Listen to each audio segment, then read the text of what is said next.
You are listening to the Beyond Believing podcast. I am your host, Katie Ann. I am a certified life coach, a divorced mom to 5 amazing children, and I am here to share some love and encouragement with you about healing and moving on post-divorce as a Christian woman. Stick around after the show for some details on how we can work together. You are listening to the Beyond Believing podcast, episode number 43. All right, friends, welcome to episode 43. I realized this week that I'm just coming up on a whole year since starting this podcast. I was just kind of reflecting a little bit about what this last year has looked like for me and how much God has taught me, how much I've grown and how much I've learned, and just how incredibly humbled and grateful I am for what he continues to do in my life for me, allowing me to have this podcast. It's just mind-blowing. Okay, and as I have been thinking about this and what he has really done for me and how much I've learned, this week my mind has been on boundaries, reflecting on evolution, I will say, of what that has looked like for me, specifically post-divorce. And I will say I did start to learn about setting and maintaining and enforcing boundaries in a healthy way when I was still married. I was going through this personal refining process because I will tell you this, friends, pre-divorce, because this has been actually on my mind quite a lot. Divorce is not the catalyst for a glow up for you. I'm just going to say that. What was the catalyst for me was starting to understand and recognize my identity in God.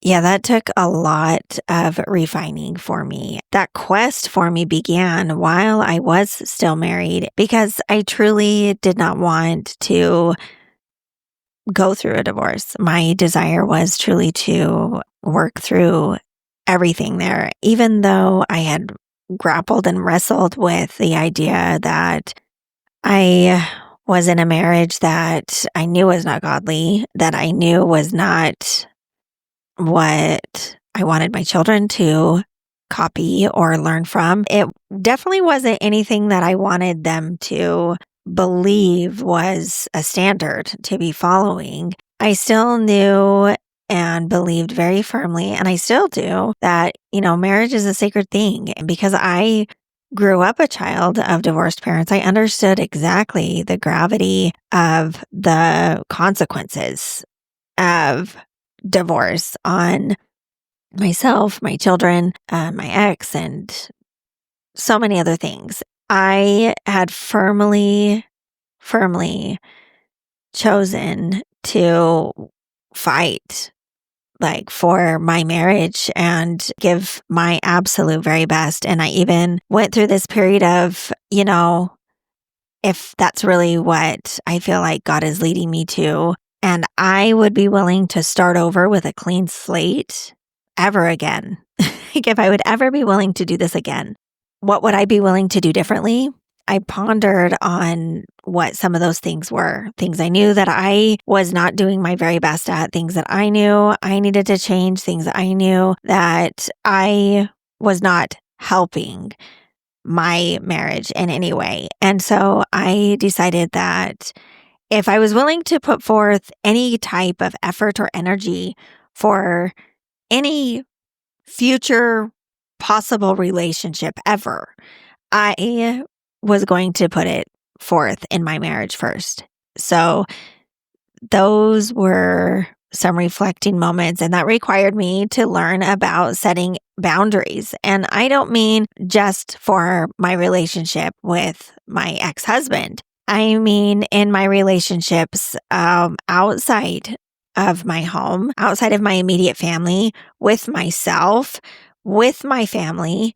That required a lot of self-reflection and self-awareness and understanding that accountability, quite honestly, acknowledging where I was falling short and where I was contributing to this unhealthy dynamic and refusing to continue in any of those behaviors or characteristics, regardless of what my ex-husband was or was not doing.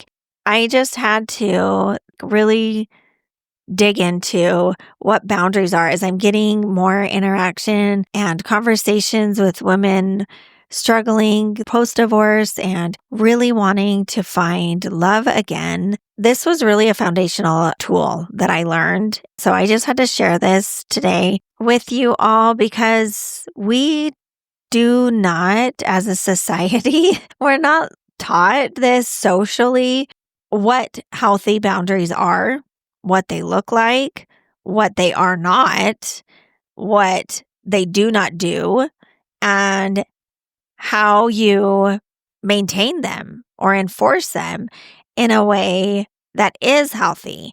We're going to talk about it today. We are going to be talking about biblical boundaries. What I love about God and His Word. I mean, quite honestly, there's a lot. I can't say just like one thing, but what I have come to understand, I guess is a better word or description there about God and His Word, is that it reminds us and points us to Him, but it guides us in a way that really can be so specific and personal in a way that you cannot get outside of the Word. I just want to remind you that all your answers are truly going to be found in the Bible. It's a beautiful thing, and in your relationship with God. I am listening to Entry and End Times series by Philip Anthony Mitchell, which has just blown my mind, quite honestly. He is talking about the real Christ in this one that I was listening to. What he said was that those who understand their identity live in clarity. I just thought that was so beautiful. But this is what I'm trying to share with you about why it's so important for you to build and maintain a relationship with God and His Word. Because the more you do that, the more clarity you are going to have around your identity and His. And those two things are truly foundational for you moving forward with God on this journey. If you have any desire at all, any inkling to follow God, you must understand His identity and yours. It makes a very big difference in your life. That's what I'm going to say about that. So, boundaries, friends. We're going to talk about what they are and what they're not, how to set them, when to use them, and how. Because this gets so misused. Understanding God, His identity, and yours makes this so much easier and so much more clear. Boundaries are about ownership, clarity, and self-stewardship. Boundary is a God-honoring decision to protect your values and your overall health. And when I'm talking about health, I'm talking about mental, physical, spiritual, emotional, and financial health. At its core, a boundary is actually something you set for yourself to maintain the standards you want to live by. It is not a way to manipulate, to control other people, to avoid necessary conversations. It is not a punishment. They are not a threat or a consequence for someone else's behavior towards you. Ever. That is what it is not. And you do not ever set a boundary from an emotional space. Quite honestly, it's never a good idea to be acting out of your emotions. But most people believe that when you're hurting or when someone has done something to upset you or crossed a boundary, that you have not even understood you had before for yourself. I'm going to talk about a little bit whether or not you want to be vocal or not about boundaries, but they are not ever something you do as a result of a feeling you're having. I'm just going to say that again. A boundary is not something you set, enforce, or maintain as a result of a feeling you are having. Boundaries are truly about clarity and discernment. You utilize these, it's not about walls. They are wisdom in action, protection, and clarity. Okay. Proverbs chapter 4. I love the Proverbs. I know I've said that so many times, but I really do. I really love Proverbs. Proverbs chapter 4 is reminding us about wisdom in God, His understanding, seeking out His clarity. Proverbs chapter 4 verse 23 says, "Keep your heart with all vigilance, for from it flow the springs of life." You do need to guard your heart, friends. You also need to guard your mind. This is basic spiritual warfare.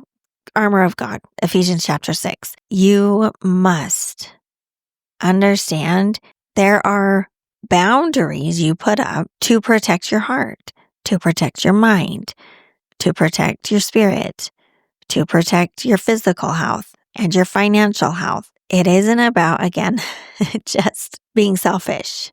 It's not about, again, punishing another person. It is, what do I need to do to maintain the standards that I say I want to live by? I'm going to share something else. I love my Bible in 1 year with Nikki and Pippa Gumbel. It was a really helpful tool for me in learning how to understand the Bible and how it's one big story. That was really helpful for me. But on day 95, Nikki shares about this sermon he listened to called The 5 One Things. He listed out that there are 5 different verses, only 5, in the Bible that mention one thing.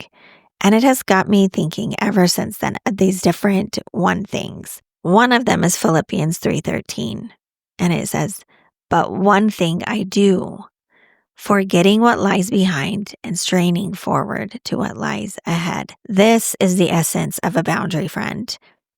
Putting behind you the things that no longer need to be in your life and moving forward and focusing forward to what lies ahead. Your power always lies in focusing on what you can control, which is yourself. The things you do, the things you say, the things you think, and the things you feel.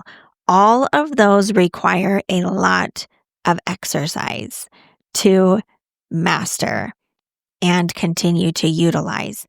Boundaries are just one of those tools that you utilize to do that. You set and use boundaries with discernment, and I'm even going to say a place of humility, because it's not about controlling others. They're about living in self-control and honoring others.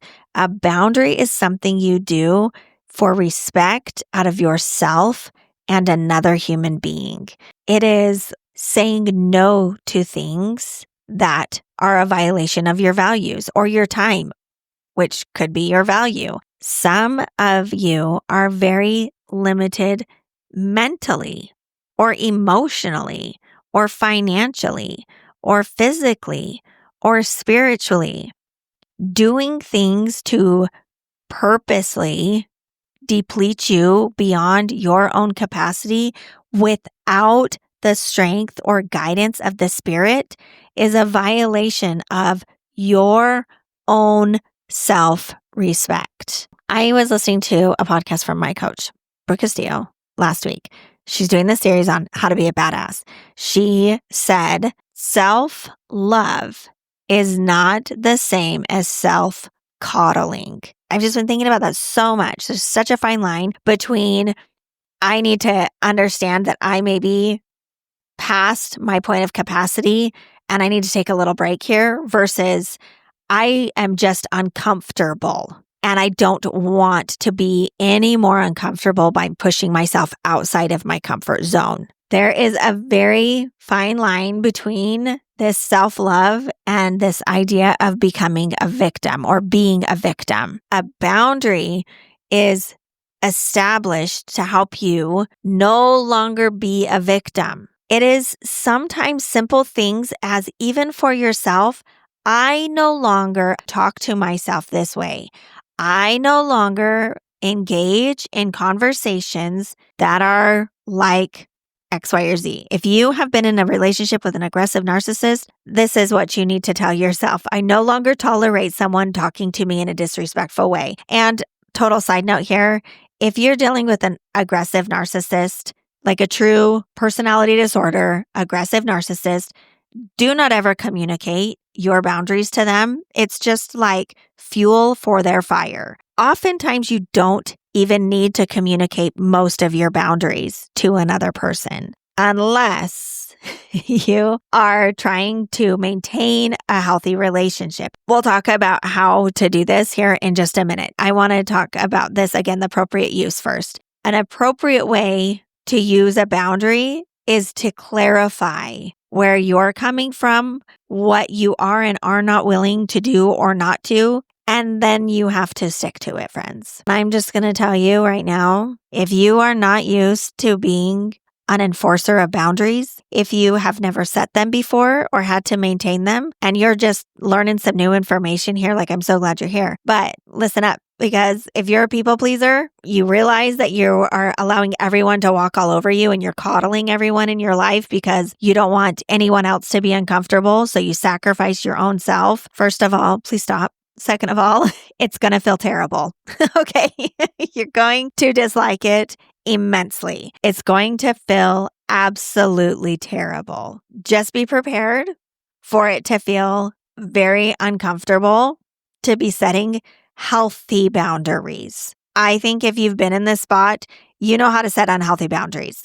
But this is kind of like one of those things you would imply in parenting. If you've had a child that's alive that you've had to nurture and steward and take care of, this is what it's like. You do not ever give your child a consequence or threaten a consequence that you are not going to actually enforce. A boundary is the exact same thing. You're basically setting a boundary for your child. That's what you're doing. You're saying this behavior is not acceptable. You can explain why, and you can say, if it continues, this is what's going to happen next, not as a threat, but as in this is just a natural result of this behavior. You get to choose whatever you're going to do, but I also get to choose what I'm going to do. That looks like X, Y, or Z. You do not tell a child you're going to do X, Y, or Z if their behavior doesn't stop or change unless you're actually going to do it, because they learn if you don't enforce that boundary, that there actually is no boundary. You can say all day long, but if you're not actually going to enforce it, it doesn't matter. They will continue to do whatever behavior you're asking them to stop doing. A boundary is the exact same way with other adults, because some of us are just still walking children, right? Okay. Misuses, avoiding accountability so you can hide behind quote unquote boundaries. If you have done something legitimately to hurt another person, you need to be accountable for that. Saying that I don't want to talk about that because it's uncomfortable is not a boundary, friend. Using a boundary or saying you're setting a boundary to punish or stonewall a person is also not a boundary setting because it's coming from the wrong place. Okay. We're going to go back to how to use the boundary and being uncomfortable with it. If you are new to this, I just want you to know you start using boundaries, people are not going to like it. You're going to get pushed back and it's not going to be fun. Again, it's going to be uncomfortable, but it's going to be okay. But this is also why discernment is so important, because you can't be doing this from a place of an emotional state. You shouldn't be doing anything from an emotional state. If you will stop and slow down, like this is, I will tell you here for an example, my new rule I came up with for myself, because sometimes I get emotional. It's about that time in my age where hormones are kind of a little all over the place. I have to remind myself, I am in charge of my brain. Literally say that out loud. I am in charge of my brain. I get to decide how we're going to be feeling and what we're going to be thinking about. I get to choose what kind of experience I want to have.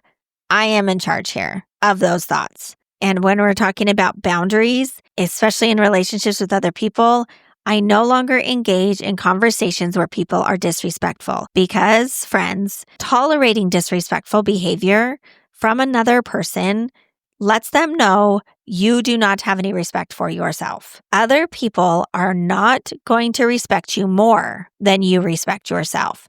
So a boundary just solidifies or establishes what is the level of self-respect I have, I tolerate, I enforce in my life. It is not about I deserve more than anybody else. It is not about I am better than anyone else. It is simply an understanding your identity means, especially in Christ, means you, friend, have value and worth as an adopted daughter of God, period. There are just certain things that you do not allow behavior-wise to be treated. Okay, let's talk about what is a healthy boundary there. Hopefully you understand what it is not. But now we're going to talk about a healthy boundary means, for example, perhaps you choose no longer to continue in late night conversations from your ex just to protect your emotional peace. And again, if you have an aggressive narcissist, like true, I'm not talking about like buzzwords here. I'm talking about like a clinical diagnosed aggressive narcissist. They're going to blow up your phone when you start to ignore them and you start to set and enforce boundaries. You do not have to respond. Just going to give you permission right now. Anyone who has respect for another human being never, ever is demeaning or degrading you in any way. It is okay to set a boundary around the kind of conversations you will engage in, what time you will engage in those conversations, for how long, what the topics are you are willing to discuss. If you have an aggressive narcissist, for example, you may say something like, again, you're not going to establish a vocal boundary with them because they're going to just use that as fuel. You are just simply going to say, I will respond when I'm available. Another example is maybe you are having uncomfortable conversations around the holidays and you want to limit the amount of conversations you have, or again, the topics you're going to discuss. It is okay to say, I'm not comfortable discussing that in this setting. If you are willing, you could say, I would be willing to discuss it in this scenario at this time in this place. Or you can say ahead of time, I would like to not talk about this specific thing. If we want to bring that up, we're going to go ahead and you can say what you're willing to do or not do. Leave the room, take a break, come back another time. Let me know when you're ready to talk about something else. That, my friend, is a healthy boundary. So when would you set a boundary? When you recognize you are not being respectful to yourself or holding anyone else to a level of respect for yourself. This is why, again, discernment and understanding of your identity is so important. Because this isn't about, again, an attitude of self-righteousness. This isn't about getting a chip on your shoulder. This isn't about taking a higher road or being condescending. It's truly humble. It's truly a desire to be respectful to other people and yourself. Okay, I am going to share one more thought with you in closing. Boundaries are not rejection. They're protection, preparation, and establishing peace. And again, I'm going to use peace very cautiously because that's a feeling and feelings come from your thoughts. So protecting your space, what you have, your capacity, preparing yourself to be able to show up in a respectful manner to yourself and to others, and being able to be at peace with those decisions, with the boundaries you're establishing and maintaining and enforcing. Again, it's going to be uncomfortable for you if it's new, but it isn't uncomfortable because it's wrong or bad. It's uncomfortable because you've taught yourself that you do not have to enforce boundaries with people, or your value is not as high as the person that you're allowing to walk all over you. And when you stop allowing someone to walk all over you, they're not going to like it, and they're going to let you know that they don't like it. And that part is uncomfortable. Understanding that someone maybe doesn't agree with you is a difficult thing for a people pleaser. This is why having clarity about your identity and God's identity, you stop looking for validation and approval from people. You only need validation and approval from God. One thing is one of these 5 verses. It's in Luke 10, verse 42. And this is the story of Mary and Martha, Jesus coming to their house. Mary is sitting at Jesus' feet, listening to his teaching. Martha is busy putting preparations together, and she comes to the Savior and says, "Lord, tell her to come and help me." This is his response. But one thing is necessary. Mary has chosen the good portion, which will not be taken away from her. Setting, maintaining, and enforcing boundaries is learning what is necessary to focus on in your life. When you can do that, truly sit with God, what is truly necessary, keeping your eyes forward, letting go of what has been, and being intentional about what you want to become, what you want to be, what you want to have happen. That, my friends, is where you find the most peace with God. Have a great day, friends.